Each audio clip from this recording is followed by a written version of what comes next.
Okay, POV, you're watching my apologize cover. Guys, I look rough, but it's not about how I look. It's about the Mets, baby. Go Mets. Hit a home run. Love the Mets. Go Mets. God damn it. Chair. Oh my shit. God. I don't really know what I want to call this video yet, but it's basically just like a list of like, it started out as like things that were just kind of niche that I had a very strong opinion on, but the list just turned into like random thoughts that I have, so I don't know what I'm calling this video yet. Well, I understand, but I kind of don't understand why there are ads for like big name corporations, like McDonald's commercials. Like, I know the point of the commercial is to make you crave the food and be like, oh, I just saw a McDonald's commercial. I'm kind of craving McDonald's. Let's go get McDonald's. But like, everyone knows McDonald's exists. Like, that ad time could be used for, I don't know, something more important, something that needs more attention. I don't know. Well, I guess it also makes sense because it's like competing against other fast food chains, because my mind just went to like Apple, like iPhone commercials. Like, everyone knows about iPhones, but then I remember that like Apple's competing against like Samsung. I think Google makes phones. Like, you know, they're competing against different phone companies. I still think it's stupid. So that was a simple one, but I want to get into this next one. It's like kind of a little bit more in depth. My opinion on time travel is that it's literally impossible. Because if it were possible, we'd know by now. You know how many times people would ask, oh, if you could go back in time and speak to your past self, what would you do? So if the concept of time travel was a real thing, people would be going back in time to talk to their past selves, saying, you know, excuse me, they'd be burping in their faces. They'd be saying like, hey, don't send your vocal coach that long emotional message about how he's so flippin' nice to you, because the next day you're gonna regret it and tell him that you think you're being annoying anyway. You know, so it's like, if time travel were possible, it would be happening, and I think the world would just kind of go to chaos. So like, obviously if someone asks me a question about time travel, I'm not gonna pull up this argument unless it's like a genuine debate. But like, it's clearly not possible and will never be possible. Just another like simple tiny one. I don't like when a band or an artist releases an EP that's just a song and then remixes of the song. I'm looking at you, One Republic. It's not an EP, it's just a song with some remixes. Call it what it is. Here's another long one. I'm setting my phone down for this one. I could probably make a video about this topic on its own, but I wanted to include it in this video because, I don't know, I'm very interested in the 6 degrees of separation. If you don't know what it is, it's like every person in the world is connected to each other within 6 people. People believe in it in like different ways. I believe in it like in a light-hearted kind of way. Like, I don't take this as like gospel or anything. And some people debate what counts as being a person away from someone. Like, some people think you have to personally know the person, where in my opinion, if you meet the person, then it counts. For example, like, Josh from Cemetery Sun is my vocal coach, which means I'm 2 people away from the entire Umbra tour because his band toured with the rest of them. So I'm 2 people away from Grayscale because Josh Doty is my vocal coach. Josh Doty toured with Grayscale. You know, like, I'm 2 people away from Girlfriends because Josh Doty is my vocal coach. Josh Doty... I thought I said the wrong thing. I'm 2 people away from Girlfriends and Young Culture because, you know, Josh Doty's my vocal coach. He toured with them. The only band that doesn't count in the Umbra tour is Cemetery Sun because I'm 1 person away from Cemetery Sun because Josh is my vocal coach. But it's like, you know, it's just kind of stupid things like that. And it's like, I don't believe in it like super seriously. I'll just be like, oh, I just realized I'm 2 people away from this. I'm 1 person away from this. I am within 6 people of the entire pop punk scene, basically. A can of soda tastes different from the soda you'd get at like a fast food restaurant or a bottle of soda. Like, I could I could grab a can of Diet Pepsi and this bottle of Diet Pepsi that I already drank, and I could be like, these 2 taste different. They're both Diet Pepsi, but they taste different to me. And that also goes with water. Like, when I drink water, I either drink out of a bottle or like out of, like, you know how some water I can't drink tap water because it tastes nasty to me. And like, I can get pretty specific about it. Like, I think this bottle of Diet Pepsi tastes different from like a bottle of Diet Pepsi that you'd get in like those drink dispensers from the store, or like, you know, because this is just like one from like a 6-pack. And I think they both taste different from Diet Pepsi that's in a 2-liter. That's where I get weird, I think. I don't know if people agree with me on that one or not. So just to bounce off that last one, soda tastes better when you're drinking it with food, but water tastes better when you're drinking it without food. Except for pretzels. Pretzels is an exception. You can drink whatever you want with pretzels and it'll taste great. So this isn't really an opinion, but it's just kind of something that I thought about. You guys know those like mascot costumes, like the Disney cast member characters, like the Pokemon TikTok account, or the Sanrio, I don't know if I pronounced that correctly, TikTok account? There are real people inside those. Like, the other day I saw a TikTok of the person who gets inside the Duolingo owl and posts TikToks as the Duolingo owl. There's literally people inside these costumes just dancing around, and they probably get paid for it. But like, seriously, have you ever really sat and watched a TikTok from like the Pokemon TikTok or the Sanrio TikTok or the Duolingo TikTok and think, there's a person inside there. There's a literal person pretending to be Hello Kitty on my screen right now.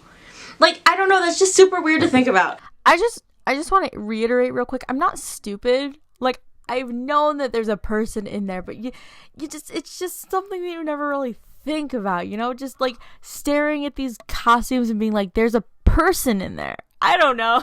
I don't know if this is a universal experience or not, but when I was in elementary school, we watched this speech all the time. I don't remember exactly what it was, something to do with someone in the military, and he said, the first thing you do when you get up is make your bed. So you know when you're listening to a playlist on shuffle and one song plays and then immediately after it is like the acoustic version or like an alternate version of it? I feel like technology should be smart enough to not do that.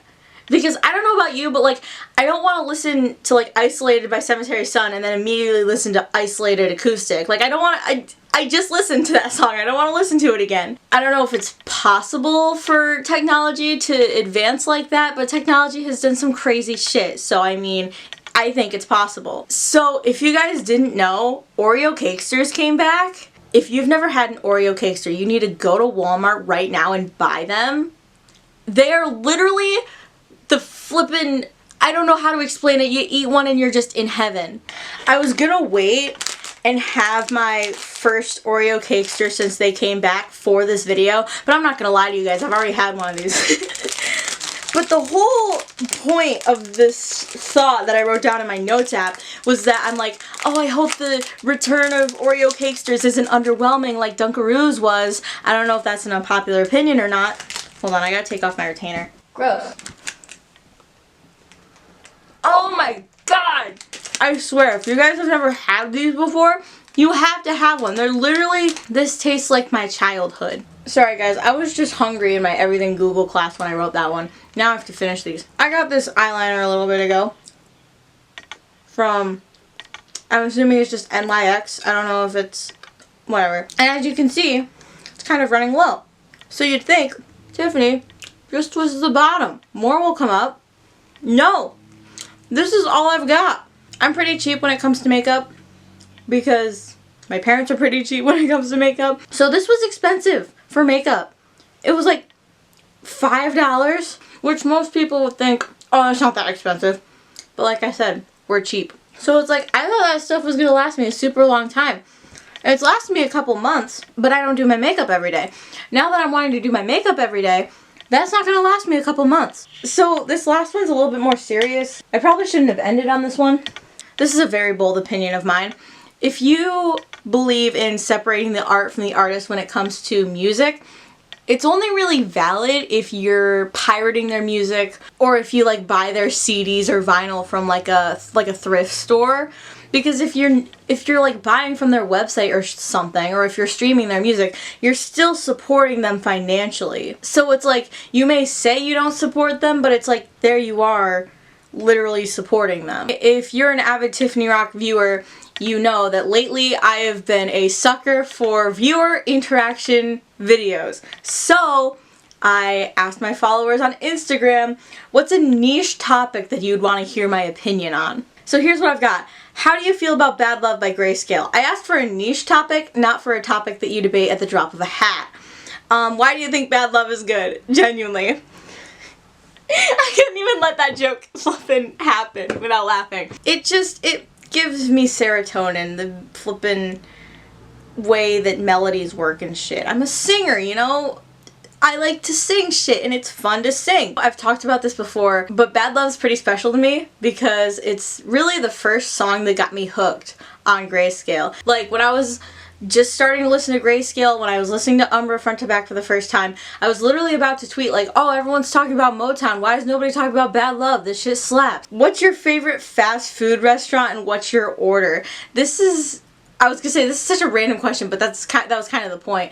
I don't think I have a favorite, so I guess I could just list off my order from every fast food restaurant we go to because it'd be pretty quick. Burger King's my biggest order. I get 2 orders of chicken fries, a large fry, and then I get their mozzarella sticks, which from Burger King you would be like, I don't trust that, but they're good. At McDonald's I just get like a 20-piece chicken nugget meal. Wendy's I get like a 10-piece, sometimes I'll get 20 chicken nuggets meal. And then we have a Taco Bell, but it's like a combination Taco Bell Long John Silver's, and I just get chicken fingers because I don't like tacos, or what do they call them? They call them chicken planks, I think. What scares me is our order is like, you gotta order a something and then replace the fish with chicken, and I worry that they're gonna give me fish instead of chicken, and I don't like fish, and I definitely wouldn't trust fish from a fast food place. I kind of went on a tangent there. Sorry about that. Oh, this one, the screenshot's dark because I forgot to take a screenshot before I did this.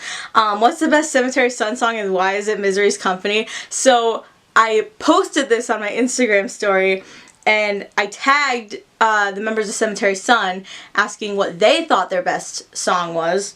Okay, I'm gonna answer this in my video, but I want to know what they think, so I'm posting this and I'm tagging them. I need to know, guys, what do you guys think is the best song you've made? As of now, Matt saw it and didn't give me a reply. Josh said Misery's Company and Chemical Warfare, and Elliot hasn't seen it yet. I'll update you in the comments if they see it, or if Elliot sees it, or if Matt answers, but I don't think Matt's gonna answer. And it's literally not Misery's Company because like 19 Fallen, Issues. I'm just scrolling through the discography and listing off my favorite songs. Fucking Fly, Capsized, Haunted, Supernatural, Stay a While. All bangers. Fake Love, dude. All of their songs are their best song, actually. True and Real.